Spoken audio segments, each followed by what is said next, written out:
Hello दोस्तों, कैसे हैं आप सभी। उम्मीद करता हूँ आप सभी बहुत ही अच्छे होंगे। तो आज के इस वीडियो में हम पढ़ने वाले हैं क्लास 9 फिजिक्स का बहुत ही इंपॉर्टेंट चैप्टर जो है गुरुत्वाकर्षण, जिसका यह दूसरा वीडियो है। तो इस वीडियो में हम देखेंगे कि सार्वत्रिक गुरुत्वाकर्षण नियतांक किसे कहते हैं, इसका परिभाषा क्या होता है, इसका फॉर्मूला क्या होता है, इसका मात्रक क्या होता है, इसका विमीय सूत्र क्या होता है। इस वीडियो में हम सब कुछ जानने वाले हैं, बहुत ही अच्छे से आपको समझ में आएगा। तो चलिए दोस्तों, अपने टॉपिक को शुरू करते हैं। तो हमें पढ़ना है भैया सार्वत्रिक गुरुत्वाकर्षण नियतांक। सार्वत्रिक गुरुत्वाकर्षण नियतांक।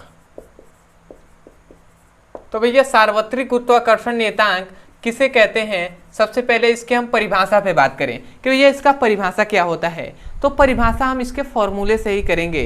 तो सबसे पहले मैं थोड़ा सा यहाँ पे फिगर बना रहा हूँ, उसको समझिएगा। यहाँ पे मैं बता रहा हूँ कि दो पिंड हैं, मान लेते हैं ये दो पिंड हैं, एक है m1 पिंड, एक है m2 पिंड।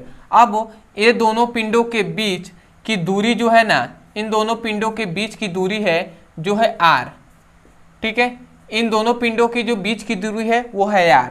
ये दो पिंड है m1 m2, इनकी बीच की जो दूरी है वो है r। और इन दोनों पिंडों के बीच लगने वाला जो आकर्षण बल है वो है F, ठीक है। लगने वाला आकर्षण बल क्या है, F है। क्यों भैया आकर्षण बल लगेगा, क्योंकि ये दोनों जो पिंड है इसमें द्रव्यमान है, और जब द्रव्यमान होता है तो भैया उनके बीच आकर्षण बल लगता है। ये हमने गुरुत्वाकर्षण जब पढ़ाया था तो उसमें बताया था, ठीक है। तो इतनी बात आपको याद रखना है कि दो पिंड है m1 m2, इनके बीच की दूरी है r और इनके बीच लगने वाला आकर्षण बल है जो है F।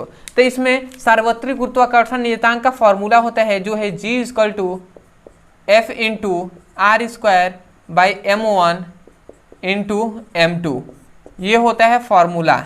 अब यहीं से फॉर्मूले से हम डेफिनेशन करेंगे। तो यहाँ पे हम कुछ कंडीशन को अप्लाई करते हैं। वो कंडीशन है ये, यदि हम जो r क्या है भैया, दूरी है ना, दोनों पिंडों के बीच की दूरी जो है दूरी है, तो मैं लिख रहा हूँ दूरी जो है ना वो है, जो दूरी है जो r से प्रदर्शित करते हैं, तो दूरी को हम मान लेते हैं 1 मीटर, ठीक है। जो दूरी है उसको हम 1 मीटर ले लेते हैं, और जो m1 है वो m2 के इक्वल है, और जो क्या है इकाई है, मतलब m1 और m2 का मान हम एक एक ले रहे हैं। ये दोनों का मान एक ले रहे हैं, एक मतलब इकाई। तो देखिए यहाँ से ध्यान देंगे, इसका मान 1 हो गया, इसका मान भी 1 हो गया, और इसका मान भी 1 हो गया। जब तीनों का मान 1 हो गया तो जो F होगा वो G के इक्वल हो जाएगा। इसका मतलब कि जो क्या हो जाएगा, जो G होगा ना वो F के इक्वल के बराबर हो जाएगा।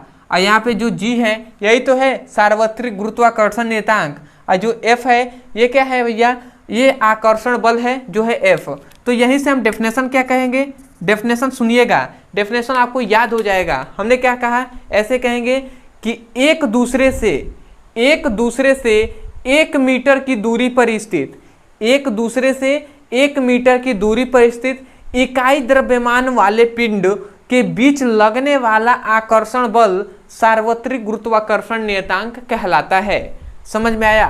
देखिए डेफिनेशन को रटना नहीं चाहिए, डेफिनेशन को समझना चाहिए, ठीक है, क्योंकि समझे रहेंगे तो आपको अधिक समय तक याद रहेगा। हम क्या कह रहे हैं, जो ये दोनों द्रव्यमान के पिंड है ना, m1 m2 जो पिंड है, इनके बीच की दूरी यदि हम 1 मीटर ले लेते हैं, तो ये जो कह रहे हैं कि एक दूसरे से, m1 m2 है तो ये एक दूसरे से, तो हम कह रहे हैं एक दूसरे से 1 मीटर की दूरी पर स्थित इकाई द्रव्यमान वाले पिंडों के बीच लगने वाला आकर्षण बल सार्वत्रिक गुरुत्वाकर्षण नियतांक कहलाता है।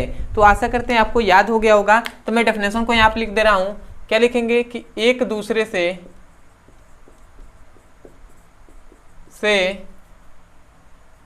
1 मीटर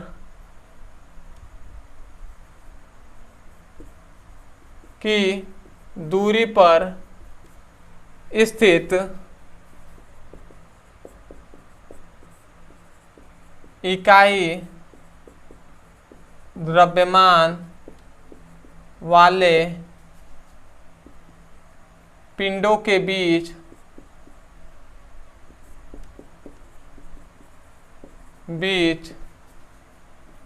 लगने वाला आकर्षण बल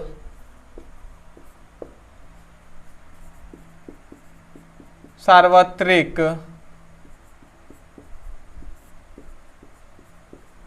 गुरुत्वाकर्षण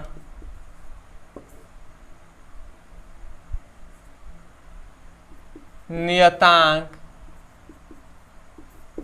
कहलाता है।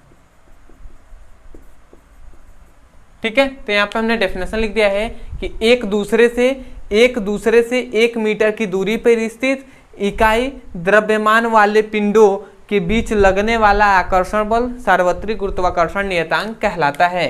तो इसका परिभाषा लिख दिया है, ये फिगर हो गया, ये इसका फॉर्मूला हो गया। अब इसमें हम आते हैं, इसका सबसे पहला ये पॉइंट्स है कि ये इसका मात्रक क्या होता है। ठीक है, तो इसका मात्रक हम यहीं से निकालेंगे। बल का मात्रक होता है न्यूटन, तो हमने न्यूटन लिख दिया। इसे मीटर स्क्वायर, क्योंकि दूरी का मात्रक मीटर स्क्वायर प्रति केजी स्क्वायर। या तो हम ऐसे भी लिख सकते हैं, या इसी को हम इस तरफ से लिख सकते हैं कि न्यूटन मीटर स्क्वायर और केजी -2, ऐसे हम लिख सकते हैं। ठीक है, तो दोनों में से आप दोनों याद रख सकते हैं। वो अगला आता है कि इसका बीमीय सूत्र, जो कि आपको क्लास जो 11th में आएंगे तो उसमें बीमीय सूत्र बहुत बार पूछा जाता है। तो इसका आप बीमीय सूत्र याद रखेंगे, m-1 L3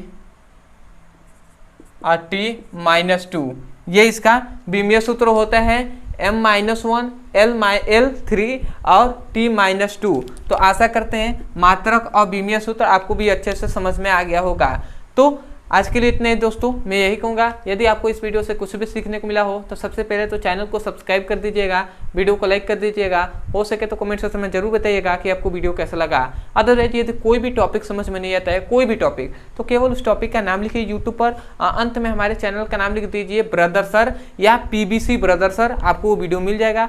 वहाँ से जाकर आप अच्छे से पढ़ाई कर सकते हैं। और यदि क्लास 9th का फिजिक्स और केमिस्ट्री का अच्छे से पढ़ाई करना है तो इसी वीडियो के डिस्क्रिप्शन बॉक्स में लिंक दिया गया है, उस लिंक पर क्लिक करके आप अच्छे से पढ़ाई कर सकते हैं। यदि क्लास 9th के अलावा अदर भी किसी क्लास का, क्लास 12 तक का, ठीक है, आपको वीडियो का लिंक चाहिए तो आप हमें इस नंबर पे मैसेज कर सकते हैं, जो यहाँ पे नंबर लिखा गया है 8874726058। इस नंबर में मैसेज करके क्लास 9 से लेकर क्लास 12 के बीच में फिजिक्स और केमिस्ट्री का किसी भी क्लास का यदि सीक्वेंस में एक एक करके वीडियो को पढ़ना है तो आप हमें इस नंबर में मैसेज कर सकते हैं, व्हाट्सएप नंबर है, और आप यहाँ से लिंक प्राप्त कर सकते हैं। यदि आपको क्लास, मान लेते हैं कि क्लास 11th का आपको चाहिए, तो आप जाइए इस पर लिखिए, इस नंबर पर व्हाट्सएप कीजिए क्या कि class 11th physics chemistry all video link, तो आपको वीडियो का लिंक दे दिया जाएगा। तो आशा करते हैं दोस्तों आपको अच्छे से समझ में आ गया होगा, और हो सके तो जितने भी आपके फ्रेंड्स हैं उनसे जब भी मिलिएगा उनसे बताइए कि आप इस चैनल से जाकर पढ़ाई कीजिए और आप उनके पास लिंक को शेयर कर दीजिएगा।